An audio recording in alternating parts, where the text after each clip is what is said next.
அனைவருக்கும் வணக்கம். சுப மாரிமுத்து திருப்பூரிலிருந்து இந்த பதிவு உங்களுக்காக. இன்றைக்கி ஒரு அற்புதமான சூட்சமத்தை இன்றைக்கி நான் சொல்ல போகிறேன். இதை இடவிடாமல் நீங்கள் கேளுங்க. இன்றைக்கி உங்களுடைய வாழ்க்கையில் விசாக நட்சத்திரத்தில் பிறந்தவர்களுக்கு ஒரு பெரிய ஒரு பரம ரகசியத்தை இந்த பதிவில் உங்களுக்கு கொடுத்துருக்கேன். இது பரம ரகசியம். சுவாதி நட்சத்திரம் துலா ராசியில் இருப்பாங்க. ஆனால் விசாக நட்சத்திரக்காரரும் துலா ராசியிலே இருப்பாங்க. விசாக நட்சத்திரத்தை முடிஞ்சிட்டு விருச்சிக ராசியிலையும் விசாக நட்சத்திரம் வரும் இல்லையா? அப்போது இந்த விசாக நட்சத்திரத்தில் ஒருவர் பிறந்திருந்தால் அவங்களுக்கு இந்த பதிவை நீங்கள் இடவிடாமல் கேளுங்க. இந்த மக்களுக்கு நல்ல விதமாக ஒரு அற்புதமான கருத்தை இன்றைக்கி உங்களுக்கு நான் கொடுக்க போகிறேன். அப்போது விசாக நட்சத்திரத்தில் ஒருவர் பிறந்து விட்டால் அவங்க வாழ்க்கையில் ரொம்ப கஷ்டம். விசாக நட்சத்திரத்துக்காரர்களுக்கு ரொம்ப கஷ்டம். சிறு வயசுலேயே தாய் தந்தைகள் வறுமை, அவங்கள வறுமையில் இருந்து அவங்கள படிக்க வச்சு வளர்த்தி ஆளாக்கி அவங்கள ஒரு மனுஷனாக மாற்றுறதுக்குள்ள தாய் தந்தைகளுக்கு பெறானா கன்றுமா மழை பெஞ்சு ஓஞ்ச மாதிரி விசாக நட்சத்திரம் குழந்தை தன்மையாகவே அவங்க இருப்பாங்க. அப்போது அந்த குழந்தை தன்மையாகவே அவங்களுடைய லைஃப்பில் இருந்தும் கூட அவங்க வாழ்க்கையில் என்னமோ ஒரு இழந்தது போலயே அவங்களுடைய மனம், எண்ணம், செயல் கொஞ்சம் அவங்களுடைய முகத்தில் இருக்கும். அவங்க எத்தனையோ ஊர்களுக்கெல்லாம் போய் எதோ தொழிலெல்லாம் செய்து எதுவுமே பிடிபடலை. இப்போ தான் இதை செய்யணும்னு சொல்லி ஒரு 30-32 வயசுக்கு மேலே பல தொழில் செஞ்சு கடைசியில் ஒரு தொழில் உட்காருவாங்க. அப்போது இந்த விசாக நட்சத்திரக்காரர்களுக்கு வாழ்க்கையில் எல்லா கஷ்டத்தையும் தாண்டி அவங்க பிறந்ததுக்கு அப்புறம் என்னென்னு கேட்டிங்கன்னா அவங்க வீட்டில் எல்லா யோகமும் நடக்கும். ஆனால் இவருக்கு 32 வயசானது இவருக்கு நல்லா இருக்கும். அப்போது இந்த விசாக நட்சத்திரத்தில் பிறந்துக்கிறவங்க எந்த நட்சத்திரக்காரை பிடித்து கொண்டு சென்றால் அவங்க வாழ்க்கை வெற்றி அடையும். தெய்வ அனுகூல நட்சத்திரம் என்னங்கிறது தான் இந்த பதிவில் உங்களுக்கு நான் கொடுக்குறேன். அப்போது இந்த விசாக நட்சத்திரக்காரர் ரொம்ப பவர்ஃபுல்லான மனிதர்கள். ஏன்? முருகர் திருச்செந்தூர் முருகன் விசாக நட்சத்திரத்தில் தான் பிறந்தார். அப்போது இந்த விசாக நட்சத்திரத்தில் ஒருவர் பிறந்துட்டாங்கன்னா அவங்க வாழ்க்கையில் ரொம்ப கஷ்டத்தை எல்லாம் அனுபவித்து தாண்டி தாய் தந்தையெல்லாம் மீறி பெரிய போராட்டத்தை கையில் எடுத்துக்குவாங்க அவங்க. ஏன்? முருகர் அப்பா அம்மா பேச்சை கேட்டாரா? அதே மாதிரி தான் அவருடைய குணம் அப்படி இருக்கும்.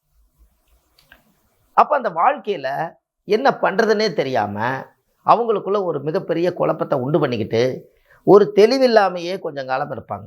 அவங்களுக்கு ஒரு இடம் விட்டு இடம் மாறி போய் ஒரு சுய வாழ்க்கை வாழ்ந்தால் தான் அவங்க வாழ்வாதாரம் நல்லாயிருக்கும். அப்போது அப்பேற்பட்ட விசாக நட்சத்திரம் முருகன் பிறந்த நட்சத்திரக்காருக்கு எந்த நட்சத்திரத்தை பிடித்து கொண்டு போனால் அவங்களுடைய வாழ்க்கை சிறப்பாக இருக்குன்னு சொல்லி பார்த்தா பெரிய உயர்த்தக்கூடிய நட்சத்திரம், அவங்க வாழ்க்கையில் நினச்சி பார்க்காத அசுர வளர்ச்சி கிடைக்கக்கூடிய நட்சத்திரம், தோஷம் இல்லாமல் நம்மளை சரிப்படுத்தக்கூடிய நட்சத்திரம் உத்திராட நட்சத்திரமே. விசாக நட்சத்திரக்காரு உத்திராட நட்சத்திரக்காரை ஒரு நட்பு வச்சுக்கிட்டாங்கன்னால் அவங்களோட வாழ்க்கையில் நட்பு ரீதியாக நடக்கக்கூடிய அனைத்து சம்பவங்களும் இந்த உலகத்தில் அசுர வளர்ச்சி கொண்டு போய் விட்டுரும். ஆனால் அவங்க அவ்வளவு சீக்கிரம் உங்ககிட்ட அண்டி வரமாட்டாங்க. இயற்கையாகவே பகச்சு மாதிரி இருப்பாங்க. கொஞ்சம் ஒரு வைராக்கியமாக இருக்கிற மாதிரி இருக்கும். எல்லாமே நமக்கு வேண்டியதில்லை. நமக்கு தேவை அந்த நட்சத்திரம் நமக்கு சாதகமாக வேணும்னா நாம் தான் இறங்கி போகணும். இந்த உத்திராட நட்சத்திரக்கார் தான் இந்த விசாக நட்சத்திரக்காருடைய கண்ட்ரோலுக்கு அந்த நட்சத்திரக்காரர் சொன்னால் விசாகம் கேட்பாங்க, விசாக நட்சத்திரக்காரர் சொன்னால் உத்திராடம் கேட்பாங்க. ஏன் அப்படி? இது கட்டுப்பட்ட நட்சத்திரம். விசாக நட்சத்திரக்காருக்கு தெய்வ அனுகூல நட்சத்திரம். அது உத்திராட நட்சத்திரம் தெய்வ அனுகூலம். அது எந்த ராசி வேணாலும் வரலாம். அந்த சந்தேகம் உங்களுக்கு வேண்டவே வேண்டாம். நட்சத்திரம் தான் நம்மளுக்கு மெயின். தனுசு ராசியிலே உத்திராடம் வரும், மகர ராசியிலே உத்திராடம் வரும். அது நம்மளுக்கு வேண்டியதில்லை. அப்போது உங்களுடைய வாழ்க்கையில் உத்திராட நட்சத்திரத்தில் பிறந்துக்கிறவங்க யாருக்கும் உத்தரவாதம் கொடுக்க மாட்டாங்களாம். அப்படி கொடுத்துட்டால் அதை காப்பாற்றுவாங்களாம். ஏன்னா அது சனி, மகரம் என்பது சனியோட வீடு. சனி தான் நீதிமான். கொடுத்த வாக்கும் கொடுத்த பொருள் சத்தியமாக அவங்க வாழ்க்கையில் எதையுமே அவ்வளவு சீக்கிரம் அவங்ககிட்ட விஷயத்தை வாங்க முடியாது. வாங்கியாச்சுன்னு சொன்னால் நீங்கள் தான் பணக்கார். அதான் உத்தரவாதம் கொடுக்காது. உங்களுக்கு ஒன்று தெரியுமா? இந்த விசாக நட்சத்திரத்தில் முருகர் பிறந்ததுனால வாழ்க்கையில் ஒரு முறை திருச்செந்தூர் முருகன் கோயிலில் போய் மணலில் 7 முறை நீங்கள் உருண்டு வரணும். இந்த பக்கம் 7 முறை உருண்டு வரணும், அந்த பக்கம் 7 முறை உருண்டு வரணும். உங்களுடைய கர்ம உடம்பில் இருக்கக்கூடிய கர்ம வினைகள் எல்லாம் அந்த மணலில் ஒட்டி அந்த உருண்டு வந்து கடலை குளிச்சுட்டு அங்கே நாளிகை தீர்த்தம் ஊற்றிட்டு திருச்செந்தூர் முருகர் ராஜ அலங்காரத்தை பார்த்துட்டு வந்தீங்கன்னா உங்கள் வாழ்க்கை அசுர வளர்ச்சிக்கு போகும். 6 பட வீடு முருகர் இருக்காரு. இதில் யார் பெரியவர்? திருச்செந்தூர் முருகர் தான் முதல் இடத்துல வச்சுருக்காங்க. அப்போ அவர் வந்து பரமகுரு. அங்கிருந்து தான் எல்லா முருகரும் 6 படையாக உருவாக்குறது. அப்போ அவ்வளோ பெரிய சக்தி அந்த திருச்செந்தூர் முருகருடைய ஆலயத்தில் அந்த பவர் உண்டு. அந்த கோயிலுடைய ரகசியம் உங்களுக்கு தெரியுமா? சாமி கும்பிட போகும்போது கீழே போகும்போது பாருங்கள், இறங்கின மாதிரி நீங்கள் போவீங்க. இறங்கின மாதிரியே இருக்கும், ரொம்ப கீழே போகிற மாதிரியே இருக்கும். சாமியும் அப்படியே கீழே போயிட்டே இருக்கும். அப்போ வாழ்க்கையில் கஷ்டத்தை எல்லாம் கொண்டு போய் நீங்கள் சாமிக்கிட்ட இறக்கி வைக்க போகிறீங்க. அங்கே போய் முருகரை போய் சாமி தரிசனமெல்லாம் பண்ணிவிட்டு வரும்போது மேடேறி வருவீங்க. அதில் தான் உங்கள் வாழ்க்கை மேட்டுக்கு வரும். இந்த ரகசியம் அந்த கோவிலில் உண்டு. அப்போ முன்னோர்கள் எப்படி யோசிச்சு அதை செஞ்சுக்கிறாங்கன்னு பாருங்கள். ஒரு 200 அடி 300 அடியும் கூட இல்லை சாமியோட சன்னிதானத்துக்கும் கடலுக்கும். அந்த கடலோட அலைவரிசை வந்து சாமிக்கு ஓம்ங்கிற பிரணவ மந்திரம் சொல்லிட்டு அவ்வளோ அற்புதமாக போகுது. அப்பேற்பட்ட சக்தி வாய்ந்த இடத்துல அவ்வளோ பெரிய தண்ணியில் அதுக்கு அவ்வளோ பக்கம் கடலுக்கு பக்கத்தில் அவ்வளோ தூரம் அந்த டெய்லி அபிஷேகம் அந்த முருகருக்கு நடந்தது போல் கடலில் வந்து ஒரு ஓம்னு பிரணவ மந்திரம் சொல்லிட்டு போகுது. அப்போ அப்பேற்பட்ட சக்தியில் அந்த இடத்துல இருக்கல்லவா.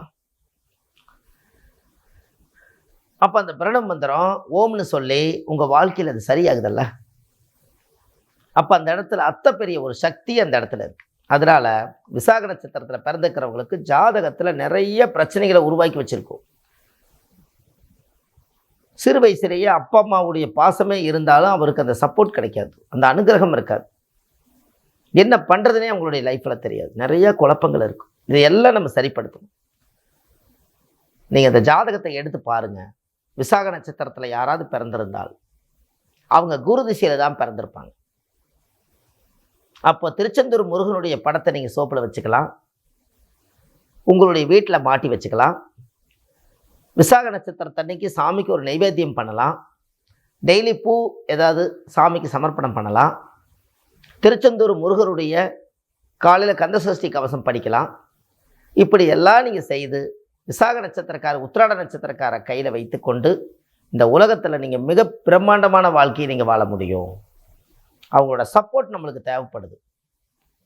அதனால் நீங்கள் அவங்கள வச்சு நீங்கள் கண்டிப்பாக உங்களோட வாழ்க்கையில் ஒரு மிகப்பெரிய ஒரு யோகத்தை நீங்கள் அடையலாம். இதெல்லாம் உங்களோட போகக்கூடாது. உங்களுக்கு யாராவது விசாக நட்சத்திரக்காரர் இருப்பாங்க, அவங்களுக்கு இந்த பதிவை அனுப்புங்க. அவங்களும் இதை தெரிஞ்சு கொண்டு அவங்களும் ஒரு முறை திருச்செந்தூர் முருகன் கோயில் போயிட்டு வரட்டும். நீங்கள் அனுப்பலைன்னா அவங்க இந்த கோயில் போக மாட்டாங்க. ஆனால் விசாக நட்சத்திரத்தை முருகர் பிறந்தாருங்கிறது எத்தனை பேருக்கு தெரியும்னு தெரியல. அவர் வந்து பரமகுரு. அப்போ அந்த இடத்துல வந்து ஒரு சக்தி ரொம்ப பவர்ஃபுல். அங்கே போயிட்டு வந்தால் 16 நாளில் ஒரு மாற்றம் நடக்கும். அப்படின்னா இதுக்கு மேலே உங்களுக்கு என்ன வேணும்? அதனால் கண்டிப்பாக இந்த பதிவை எல்லோரும் ஷேர் பண்ணுங்கள். வள்ளுவர் வாக்கு அப்படின்னு யூடியூப் சேனலில் போனீங்கன்னா ஆயிரக்கணக்கான பதிவுகளை உங்களுக்கு கொடுத்துருக்கேன். நீங்கள் அதெல்லாம் பார்த்து உங்களுக்கு தேவையான கருத்துக்களை எடுத்துக்கொண்டு இந்த உலகத்தில் எளிமையான பரிகாரத்தை செய்து உங்கள் வாழ்க்கையை நீங்கள் நல்லா முன்னுக்கு வாங்க. ஆன்லைன்லேயே நம்ம ஜாதகம் பார்க்குறோம். பிறந்த தேதி நேரம் டைம் அனுப்புனீங்கன்னா உங்களுக்கு ஜாதகத்தை பார்த்து உங்களுடைய பிரச்சனை என்ன, அதற்குரிய தீர்வு என்ன, அது எப்படி அந்த கர்மாவை உடைக்கிறது, வாழ்க்கையில் கஷ்டத்திலேயே வாழ்ந்துட்டு இருக்கிறமே இதுக்கு ஏதாவது ஒரு பரிகாரம் இருக்கான்னு சொல்லி அதை அதிகாரமாக கண்டுபிடிச்சி உங்கள் வாழ்க்கையில் நீங்கள் ஒரு அதிகாரியாக வாழணும் இந்த உலகத்தில். இதுக்கெல்லாம் விசாக நட்சத்திரக்காரர்களுக்கு உத்தரவாதம் கொடுக்காத உத்திராட நட்சத்திரமே உங்களுடைய வாழ்க்கையில் துரோகம் செய்யாத நட்சத்திரம். வாழ்க்கையில் ரொம்ப கெட்டியாக அவங்கள வச்சுக்கங்க, பகைச்சிக்காதீங்க. அவங்க வாழ்க்கையில் ஒரு நட்பாக வச்சுக்கோங்க. காலையில் பார்த்தா பேசுங்க, அவங்கள எப்போ பார்த்தாலும் அவங்களுக்கு ஒரு சாப்பாடு வாங்கி கொடுங்க, இனிமையாக ஏதாவது ஒன்று பண்ணுங்கள். இதெல்லாம் செய்யும் போது உங்கள் வாழ்க்கையில் ரொம்ப சிறப்பு இருக்குது. செஞ்சுட்டு வாங்க. கண்டிப்பாக உங்களுடைய வாழ்க்கை பதிவில் நிறைய மாற்றங்கள் உங்களுக்கு உண்டு என்று சொல்லி அடுத்த பதிவில் உங்களை சந்திக்கிறேன். சுப மாரிமுத்து, திருப்பூரிலிருந்து. நன்றி, வணக்கம்.